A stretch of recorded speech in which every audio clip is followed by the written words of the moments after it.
Bollywood senior నటుడు legendary star Dharmendra ఇక లేరు. 89 ఏళ్ల ధర్మేంద్ర కొంతకాలంగా తీవ్ర అనారోగ్యంతో బాధపడుతున్నారు. ఇటీవలే ఆసుపత్రి నుంచి డిశ్చార్జి అయి ఇంట్లో రెస్ట్ తీసుకుంటున్నారు. అయితే సోమవారం నవంబర్ 24 ఆయన ఆరోగ్యం ఒక్కసారిగా విషమించి తుది శ్వాస విడిచారు.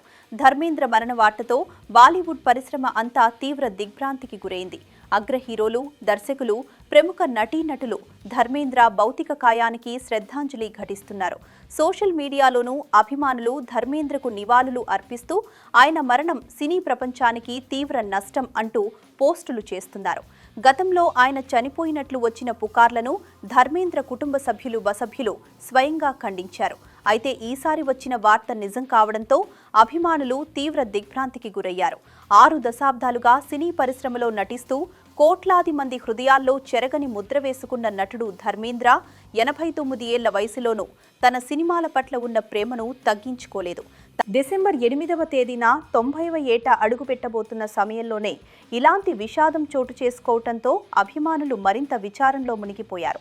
ధర్మేంద్ర కీలక పాత్ర పోషించిన ఇట్కేస్ సినిమా డిసెంబర్ 25వ తేదీన విడుదలకు సిద్ధంగా ఉంది. పరమవీర చక్ర గ్రహీత అరుణ్ ఖేతర్పాల్ బయోపిక్ గా రూపొందుతున్న ఈ సినిమాలో ధర్మేంద్ర ఖేతర్పాల్ తండ్రి పాత్రను పోషించారు. ఆయన చివరిగా నటించిన ఈ సినిమా ఇప్పుడు భావోద్వేగాలకు కేంద్ర బిందువైంది. భారతీయ సినీ పరిశ్రమలో అత్యంత నిలకడైన కెరీర్ సాగించిన నటుల్లో ఆయన ముందు వరుసలో ఉంటారు.